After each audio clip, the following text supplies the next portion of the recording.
Do you like Dota? Do you like to see if you're improving? If you're better than your friends? Well, if you want to be good at something, you need to compromise, right? Dota Sumo is an app that allows you to track your Dota performance, regardless of win rate, in a very easy, fast and organized way. The app can recognize whether you're playing a core hero or a support hero, and unlike the competition, you can easily see how your performance with one particular hero is changing over time. There are tons of features that are coming, like a counter picking tool. They're also planning a feature that spots heroes you're having trouble with and suggests crispy tutorials to help you improve.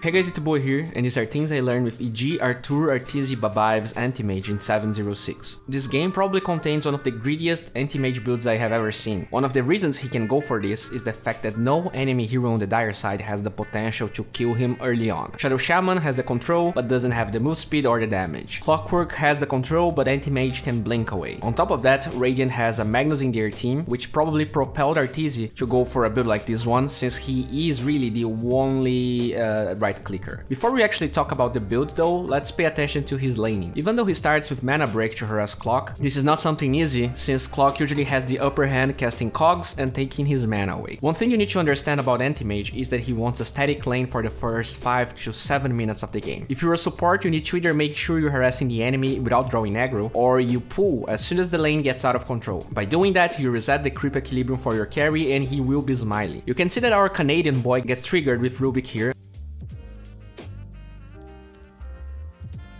and just a few moments later he decides to fade both the creep wave. While he does harass the Clockwork, you need to remember that the enemy creeps will attack for less damage, and there's no way that Arthur can keep the creep equilibrium here. So he already starts attacking to see if he can pull the large camp right after. Unfortunately, the camp is blocked. He tries to tell Rubik to pull the other one. He tries to do it again, and well, I can relate to his feelings. And as you can see, that Fade Bolt alone not only gives Clock a lot of experience and gold, it puts Arthur in kind of a bad position. You don't want to be so exposed, especially with nighttime coming and heroes like Shadow Shaman in the enemy team. The reason Arthur can go for the Midas is that Clockwork decided to completely avoid the Battery Assault, Cog / Harass build and instead went for points in Rocket to get farm. Anti-Mage after all can take all his mana away after 1 or 2 Cogs, and then there's not much Clock can get out of the lane if he's alone.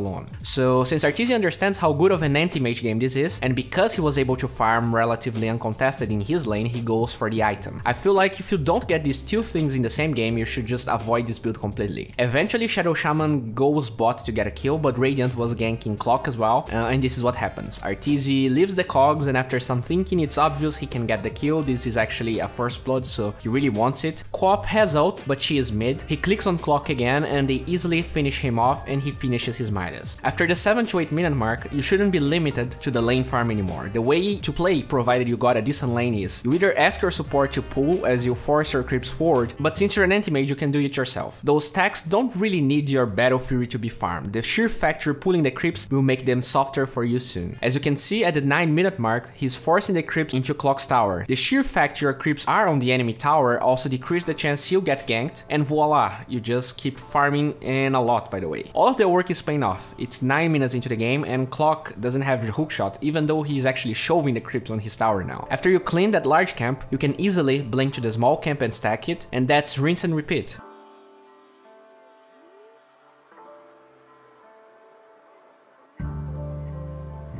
That stacked small camp is now a great asset, which he makes sure to use until the exact time the enemy creep wave reaches his tower.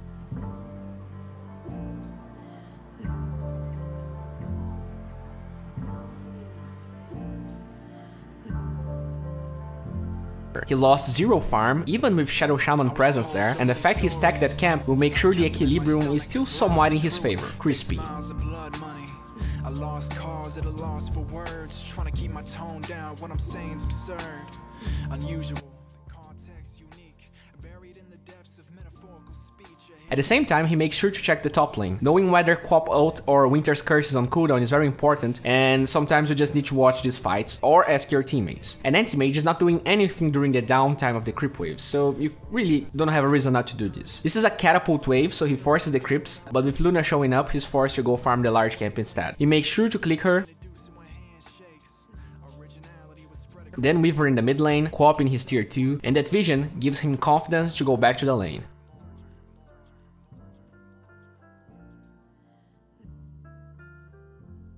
Still, since Shadow Shaman is not showing, he positions himself very carefully in a position where a Smoke Shadow Shaman can't shackle him.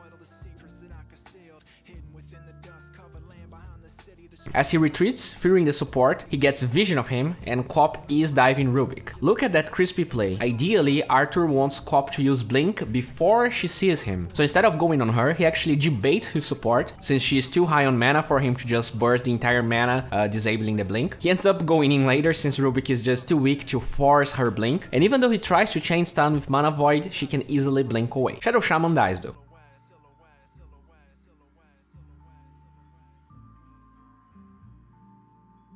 One very interesting move we can see Arthur going for is farming the other side of the map, even though he actually has creeps there and Empower. If you pay attention to all that interaction, Cop was chasing a Rubik in the tier 2s. Usually, when plays like this happen, you can be damn sure they either planted wards as the skirmish happened, or wards were already planted there. Because of this, and since Radiant has a ward in the tier 1 top, he refrains from farming creeps right in front of him to go top instead. These are those little adjustments in farming patterns that set players like Arteezy ahead of us mortals. He even makes sure to stack that medium camp and only stops farming the area because Empower ran off. And watch again, since Dire is now posturing towards that tower and he has vision of multiple heroes, he can easily rotate back to his jungle and keep farming safely. So yeah, the Midas build can be done, but even then, if the enemy has the upper hand like this, he can't just risk farming whatever camp is available, especially because if you look again, you're going to notice that this Canadian boy learned the extra 20 damage instead of the HP talent, and he's not apologizing for it. It's quite rare to see this, because I feel like the HP talent's actually pretty legit on anti-mage, but it only goes to show how greedy Arthur feels like he needs to play in this game. After clearing the tier 1 and not going for the tier 2 top, it's clear that Dire is rotating towards Radiant's jungle, and Arteezy doesn't fall in the Winter's Trap. He even checks her mana, but I doubt he would go for it even if she had 0 mana. After all, Mana Void is still level 1. The enemy rotated all the way down bottom. Well, he uses his TP in the top shrine. The fact he actually walked from his jungle to the ancient jungle the other time when he had Empower guarantees he has cooldown to do this, and make sure he can keep farming his Battle Fury in a decent timing without dying. He even goes for the enemy bounty rune, but pay attention how he checks Cop's inventory, spots the regen rune, and farms the small camp in the high ground instead of the large camp, which is way riskier and exposed. Eventually, it's clear that Cop is as afraid of Arthur than he is of her.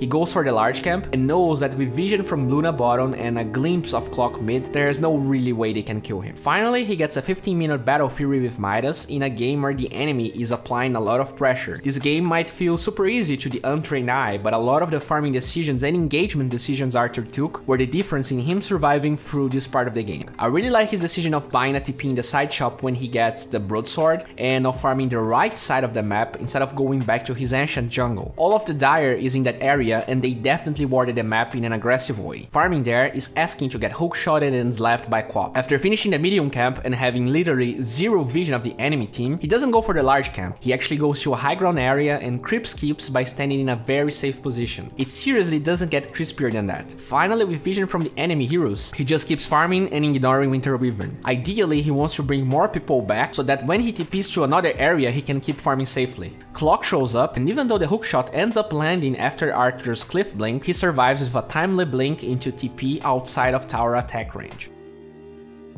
His team was able to kill Winter with that smoke gank. He has vision of Luna mid, so he doesn't mind farming towards Cop, because she is very far forward and it's unlikely more players are there. I really like how he constantly keeps tabs of the enemy's items and levels. As you can see, that Luna is actually out farming a Midas and Power anti-mage at the moment. His first movement forward is promptly met with the beautiful face of a Cop, and as he blinks away and tries to find a better spot to farm, he meets Luna and Shadow Shaman immediately.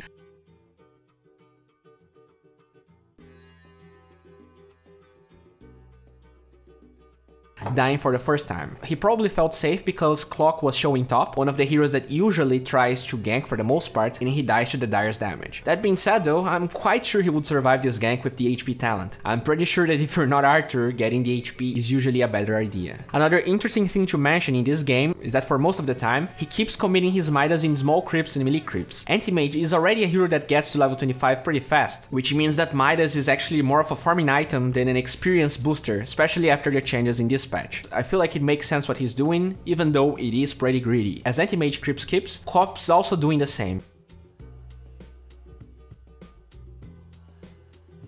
She ends up baiting a damn RP, and you can see that Arthur doesn't even bother going after her. His catapult is attacking the tier 1, and he knows that the lost RP is the hint for Dire to finally go for tier 3s. Look how our boy approaches this. He keeps checking the mid lane and seeing what's happening. Dire is having some trouble pushing, and when this happens, you actually want to force towers. You can see he starts shoving creep waves until Dire finally gets a good shackle target. The fact they commit all those kills is actually a good indicator because Arteezy can go back and get kills without dying. He did click on Cop a few moments before and she was kinda high on mana, but with Sonic Wave and some skills committed, he ults Cop even though Luna is the one low on HP, because he also checked her inventory and, I mean, she didn't have a lot of mana missing. He ends up getting a double kill with Cleave on Shadow Shaman, and while Dire did get the tier 3s, this is actually a pretty decent fight. I really like that he only goes back to the region to regen slightly and buys the Manta recipe while he sends the courier in the side shop and goes to fight again. They get another kill, and look how Arteezy plays now. He knows Dire has 0 ultimates, he has his Manta and Empower, and starts attacking the tower even before the creeps arrive. This already forces an early glyph, but again he respects and uses the enemy rotations to his favor to farm other areas. As he farms the Dire Ancients, a missile reveals his position, and instead of farming the Dire jungle, he goes back. As he goes back though, he has level 18, a great anti-mage power spike, and he smokes with his team. Magnus solo RPs Cop, and we can see how small things change the flow of the game completely. Arteezy immediately clicks Cop. With that alone, he already knows she's full mana and has a Linken's. Not really a great mana void target. As he pounds Shadow Shaman and he runs away with Glimmer Cape, he has 0 fear of blinking in the high ground. Luna is coming from the right side, so there's no Eclipse. Shadow Shaman already used all his disables, and he probably tried to snipe Shadow Shaman with Cleave there. Even though he doesn't get it, they easily take Queen of Pain down, and again we see Arteezy clicking clock as soon as he shows up. He already knows about the Blade Mail, uses his Manta illusions to take some of the mana away, and finishes him off with Mana Void.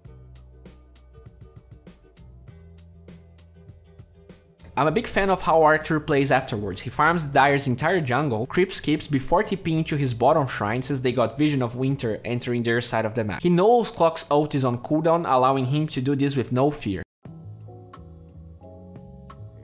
Arthur gets quite lucky, Dire Smoke ends up fighting Rubik, that was actually pretty close from Arthur. It's actually super good for Radiant, that 5-man rotation only gets a Rubik. They have to go back to the tower to stop Arthur's illusions, and it gets clear they want Roshan. Because of this, look how he immediately goes to the right side of the map, something he didn't dare for at least 15 minutes. He gets the Ancients, farms the high ground area, and decides to send some illusions to scout Roshan. Again, we see how clicking enemies can change the outcome of the game completely. He knows Luna has BKB now, and doesn't even bother trading too much hits with her. He also knows that if he jumps towards Magnus' RP target, he will take a lot of Eclipse damage, and there's Winter's Curse as well. So he writes a poem about Winter's Carcass. He gets a first hit bash, and since he knows she didn't have a lot of mana, he explodes her. Still, his team was obliterated, and he doesn't manage to get any more kills. Afterwards, he uses the shrine again, finds Cop, and thanks to an amazing Earthshaker performance, not only he gets 2 enemies, they find Luna alone with Roshan very low on HP. He had the foresight of taking Vanguard out of his inventory, but plays slightly too aggressive. Regardless, they deny Dire's Aegis,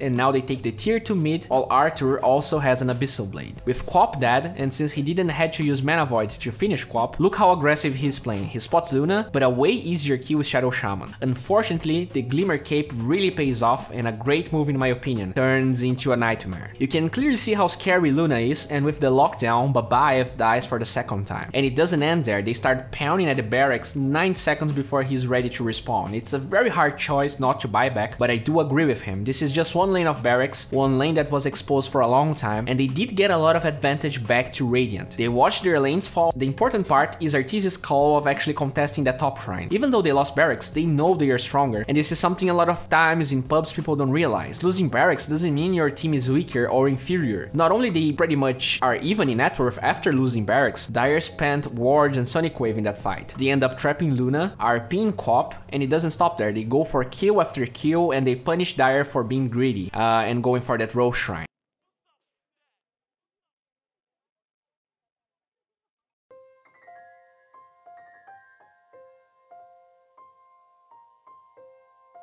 Guess what? Arteezy TP's mid, the only lane that has no tier 2, and they want to go high ground. A lot of players in situations like this try to scout Roshan or take tier 2 since they feel like losing barracks makes them weaker and they're just kind of afraid, when in reality the best net worth swing you can produce in a situation like this is forcing buybacks. And this time they find Luna and she has no buyback. The fact they actually gather and try to force high ground not only gave them the chance to equalize barracks, it gave them the Luna kill.